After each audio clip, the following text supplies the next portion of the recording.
Bem-aventurados os que têm fome e sede de justiça, porque eles serão fartos. Mateus capítulo 5, verso 6.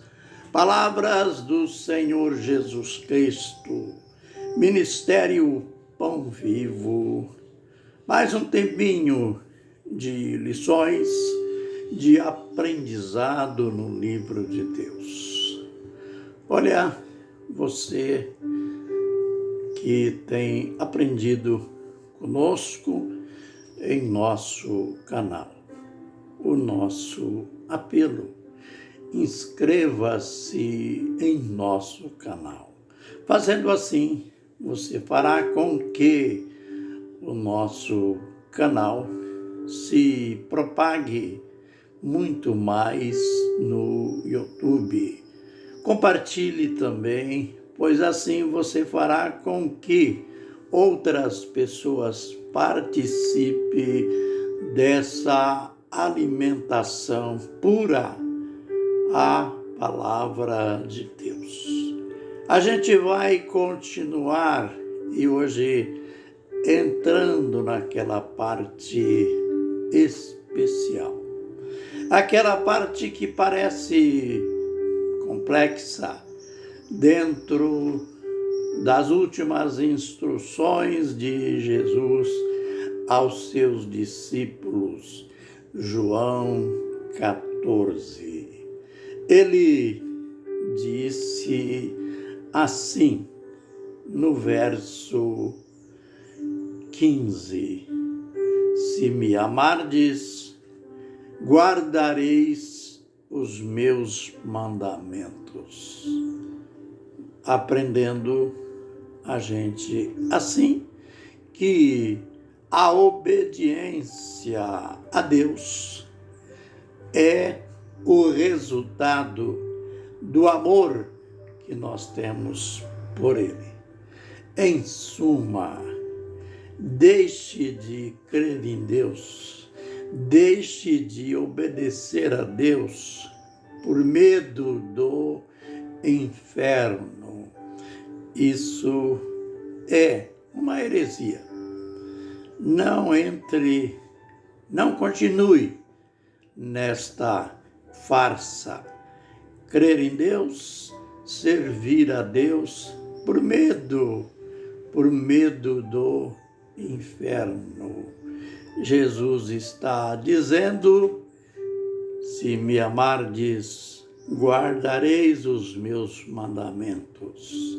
E o verso posterior está ligado a este: e eu rogarei ao Pai, e Ele vos enviará um outro Consolador, para que fique convosco para sempre, o Espírito da verdade, que o mundo não o vê, nem o conhece, mas vós o conheceis, porque ele habita convosco e estará em vós.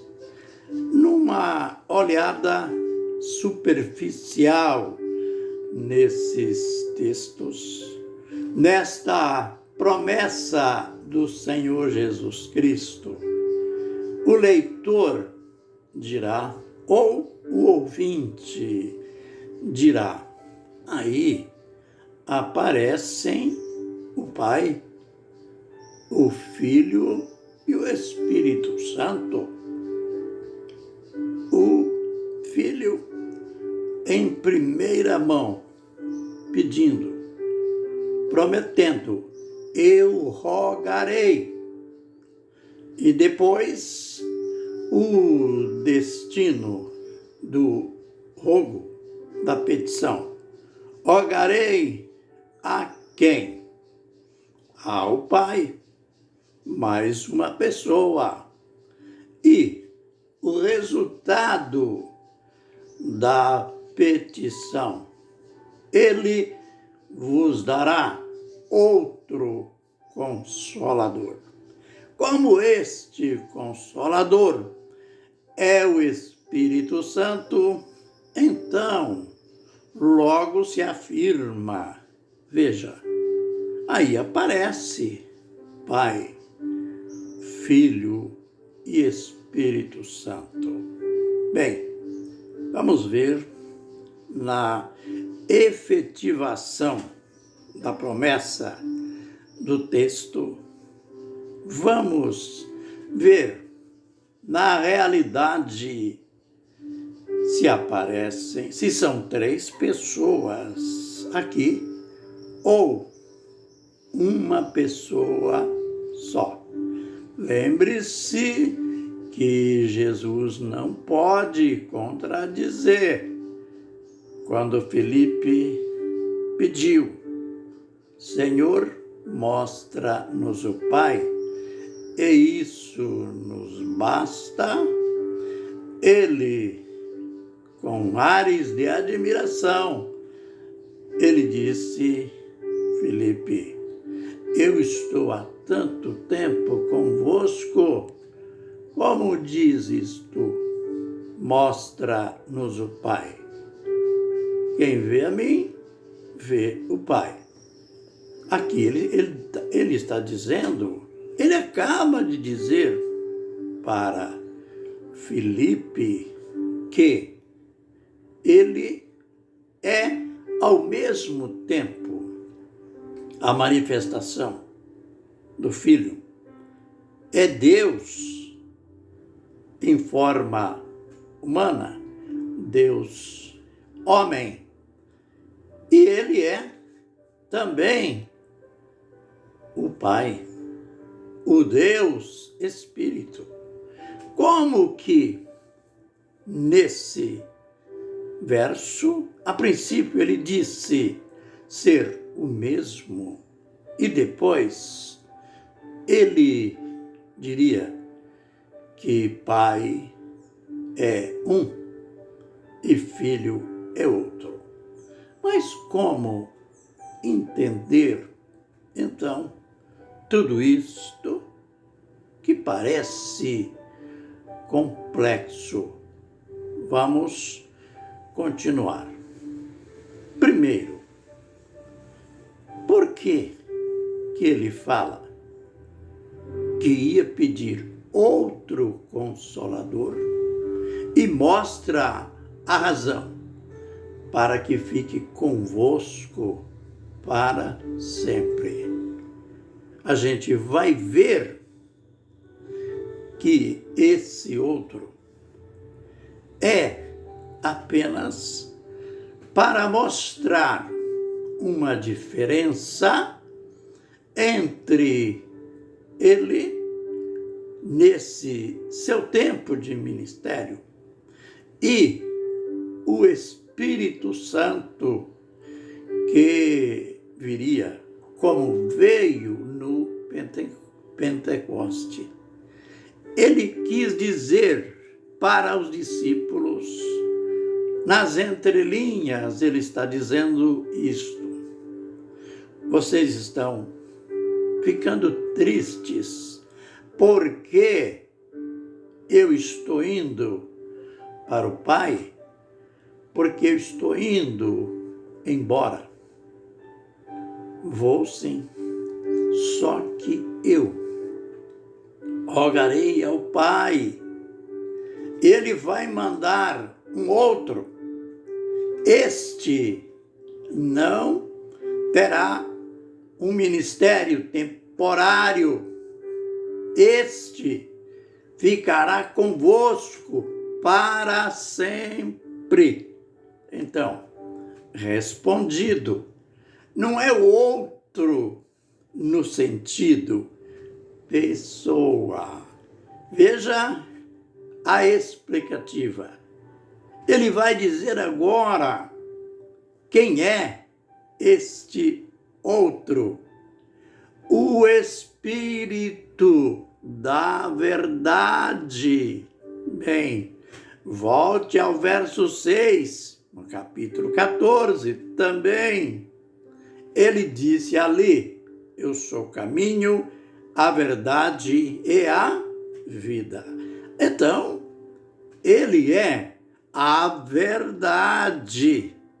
Então, quando ele diz o Espírito da verdade, ele está dizendo dele mesmo, cujo Espírito o mundo não o vê. Ele continua dizendo, o mundo não o vê, nem o conhece, mas vós, dizendo para os discípulos, vós o conheceis, porque ele habita convosco. Eu te pergunto, ele está se referindo a quem? Quem que estava habitando com os discípulos? O próprio Jesus. Ele habita convosco e estará em vós. Aleluia! Que lindo, lindo. Claro, depois que você tem a revelação, mas antes de ter a revelação, você vai permanecer naquela monotonia tradicional que a ortodoxia implantou no século XIV. Aliás, no século IV. Mas não permita que doutrina dos homens ofusque aquilo que Deus está te revelando, o Espírito da verdade, que o mundo não vê, nem o conhece. Ah, mas vós o conheceis, porque ele habita convosco e estará em vós. Aleluia! Jesus fala de um tempo melhor, daquele tempo que nós gozamos dele hoje, do após Pentecoste. Jesus, como homem, ele só ficou aqui em torno de 3 anos e meio. Mas Jesus, como o Espírito Santo, ele veio no Pentecoste e permanece para sempre. Hoje, ele não está simplesmente conosco, ele está em nós. Aleluia! Concluindo, numa comprovação que o texto, que tudo aqui se refere, fala de um, não de 3. Ele disse, não vos deixareis órfãos. Bem, você sabe que quem deixa órfão, no caso de morte, no caso de ir embora, é o pai. Não vos deixarei órfãos, voltarei para vós. É o que aconteceu no dia do Pentecoste. Jesus voltou. Voltou como o outro Consolador. Voltou como o Espírito Santo. Aguarde que novas e profundas lições virão. Fiquem na bênção e na graça do Senhor. Amém e amém.